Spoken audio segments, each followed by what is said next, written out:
बिलाल भाई, क्या लगता है, आप बहुत करीब से हर राजनीतिक दल को देखते रहते हैं, समीक्षा करते रहते हैं। 2024 के चुनाव भी बस पास ही हैं, 5-6 महीने हैं। क्या लगता है आपको, कौन सी रणनीति ऐसी अपनानी चाहिए जो भारतीय जनता पार्टी का मुकाबला कर सके? जो भाजपा प्रचार करती है कि मोदी जी को कोई पराजित नहीं कर सकता, उसका जवाब दे सके, या फिर मान ले विपक्ष की उनके बस की बात नहीं रही मोदी को हराना। क्या लगता है बिलाल भाई आपको? देखिए संजय जी, आज जो नीतीश जी का बयान आया है इंडिया गठबंधन को लेकर, अब काफी बैलेंस्ड और काफी प्रोस्पेक्टिव बयान है उनका, जो ये बताता है कि इंडिया गठबंधन या इंडिया घटक दलों के बीच में अभी बहुत ज्यादा कुछ ऐसा नहीं घटा है जिसका एक परसेप्शन बिल्डअप किया जा रहा है। हालांकि नीतीश जी बहुत ही सोफिस्टिकेटेड पॉलिटिक्स करते हैं। उनका ये बयान एक पब्लिक पॉस्चरिंग के तो लिए है, लेकिन इंटरनल मीटिंग्स में क्या होता है ये और देखने वाली बात। मैं एक चीज और बता देना चाहता हूँ कि देखिए, नैरेटिव हमेशा से चुनाव के अंदर हम बहुत महत्वपूर्ण रहे, और नैरेटिव का ही पॉलिटिक्स में खेल होता है जिसे आप परसेप्शन कहते हैं। तो सबसे पहले तो यही होना चाहिए कि इंडिया गठबंधन या उनके घटक दलों में एक एकजुटता नजर आनी चाहिए, और उस एकजुटता का प्रमाण भी इंडिया गठबंधन को खुद लोगों के बीच पहुंचाना चाहिए। सबसे महत्वपूर्ण बात यह है कि जब इलेक्टोरल पॉलिटिक्स में आप किसी भी राजनीतिक दल के साथ समझौता करते हैं, तो उससे पहले आपके अंदर एक आइडियोलॉजिकल गठबंधन होना चाहिए, वैचारिक रूप से गठबंधन होना चाहिए। और जब तक वो वैचारिक गठबंधन का एक नैरेटिव स्ट्रांगली बिल्डअप नहीं होगा, तो इलेक्टोरल पॉलिटिक्स में जो पार्टी का जो गठबंधन है वो भी सकारात्मक आउटपुट देता हुआ नजर नहीं आएगा। तो मैं यही कहना चाहता हूं कि ये जिम्मेदारी सभी दलों की है, क्षेत्रीय दलों की भी है, राष्ट्रीय दलों की भी है, कि वो मौजूदा समय में और मौजूदा परिस्थितियों में वक्त की नजाकत को समझें, हालात को समझें, और जो जो 5 राज्यों के चुनाव में गलती हुई है वो आगे ना दोहराई जाए। जिस तरह से देश के अंदर आप देख रहे हैं कि जो दक्षिणपंथी शक्तियां हैं, उन्होंने जिस तरह से देश के अंदर अपनी विचारधारा को लेके अपने भक्त पैदा किए हैं, वही वही भक्ति सेकुलर दलों के कार्यकर्ताओं में भी लोकतंत्र को लेके होनी चाहिए। वही अंधभक्ति लोकतंत्र के को लेके भी देश के कार्यकर्ताओं में होनी चाहिए। जो सेकुलर जिस तरह से दक्षिणपंथी ताकतों के कार्यकर्ताओं में मोदी को लेके भक्ति है, वही भक्ति धर्मनिरपेक्षता को लेके, संविधान को लेके और लोकतंत्र को लेके पैदा करनी होगी।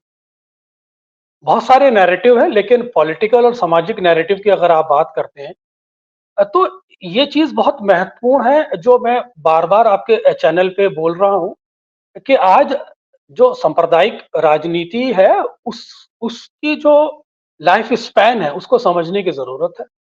सांप्रदायिक राजनीति को जिस तरह से हम लोग एक एक नॉर्मल कह के एड्रेस करते हैं, उस सांप्रदायिक राजनीति को उनके करने वालों ने एक धार्मिक राजनीति में बदल दिया, और फिर उस धार्मिक राजनीति को राष्ट्रवाद की राजनीति में बदल दिया, और फिर राष्ट्रवाद की राजनीति को सनातन की राजनीति का पर्यायवाची बना दिया।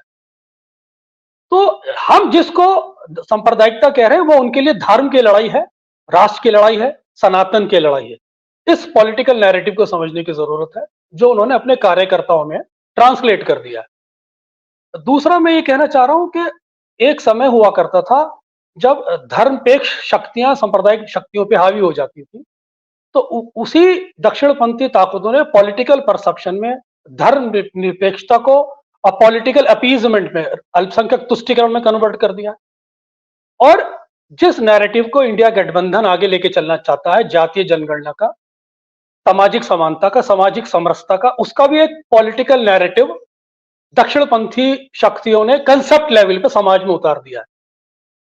एग्जाम्पल के तौर पे आज जिन जिन जाति जनगणना की बात कर रहे हैं, उनके थिंकर्स ने, उनके पॉलिटिकल स्ट्रेटेजिस्ट ने खासतौर से उसको ओरली कम्युनिकेट करते हुए प्राइम मिनिस्टर नरेंद्र मोदी ने रिकॉर्ड पर यह कहा है कि देश के अंदर 4 जातियां हैं, गरीब, किसान, महिला और बेरोजगारी। तो इसको भी फिर समझने की जरूरत है कि जिस पॉलिटिकल नैरेटिव पे विपक्ष खेलना चाहता है, उसका भी एक नैरेटिव उन्होंने कंसेप्ट लेवल पे उतार दिया है। तो मैं यहां पर ये कहना चाहता हूं कि पॉलिटिकल बैटल के अंदर जो परसेप्शन है, जो माइंड को कैप्चर करता है, बेरोजगारी, महंगाई, असमानता, आर्थिक विषमता या आर्थिक असमानता, ये अपनी जगह है, लेकिन जो पॉलिटिकल नैरेटिव के जो कंसेप्ट है, उसको समझने में कोई चूक नहीं होनी चाहिए, उसको समझने में किसी तरह की भी कोई भूल नहीं होनी चाहिए, उसको समझने में, उसको ट्रांसलेट करने में पब्लिक में किसी तरह की भी कोई गड़बड़ी नहीं होनी चाहिए। अब ऐसे समय में जब चुनाव बहुत करीब है, इंडिया गठबंधन को समझदार होने के साथ साथ थोड़ा क्लेवर होने की भी जरूरत है। बिल्कुल ठीक बात है, बिल्कुल सही बात है, मैं सहमत हूं कि थोड़ा चतुर होने की भी जरूरत है। राकेश पाठक जी, आप बहुत करीब से चुनाव को देख रहे थे, बहुत करीब से निरीक्षण कर रहे थे। तमाम खबरें ऐसी आ रही हैं कि प्रत्याशी कह रहे हैं कि हमारे गांव में हमें 50 वोट ही नहीं मिले, संभव ही नहीं है। एक व्यक्ति का दिग्विजय सिंह ने ट्वीट किया है कि उसने पहले ही बता दिया था कि फेसबुक पे लिख दिया था कि कांग्रेस के प्रत्याशी को 77,000, बीजेपी के प्रत्याशी को 93,300, चुनाव वोटिंग होने के तुरंत बाद बता दिया था, उतनी मत निकले। इस तरह के तमाम बातें, तमाम चीजें सामने आ रही हैं। 2 सवाल मेरे आपसे। पहला सवाल कि क्या वाकई में ईवीएम का कुछ खेल समझ में आ रहा है, लग रहा है, क्योंकि तमाम चीजें ऐसी सामने आने लगी हैं, और अगर खेल है तो उसे इंडिया गठबंधन कैसे निपटेगा, और खेल नहीं है तो फिर मोदी का मुकाबला इंडिया गठबंधन कैसे करेगा? राकेश पाठक। बिल्कुल संजय जी, इसका क्रमशः जवाब देते हैं। सबसे मजेदार मामला है ईवीएम का। हमारे दर्शक बहुत सारे शायद न जानते हों, या हो सकता है जानते हों, लेकिन हमारी जिम्मेदारी है उन्हें याद दिलाना।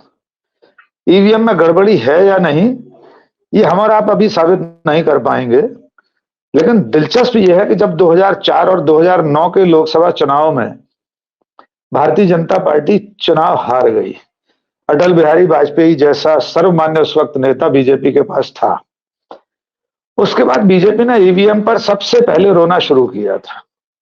मैं इस वाक्य को दोबारा बोल देता हूं, ईवीएम पर सबसे पहले रोने वाली पार्टी इस देश में भारतीय जनता पार्टी थी। इतने मोटे मोटे आंसुओं के साथ रोती थी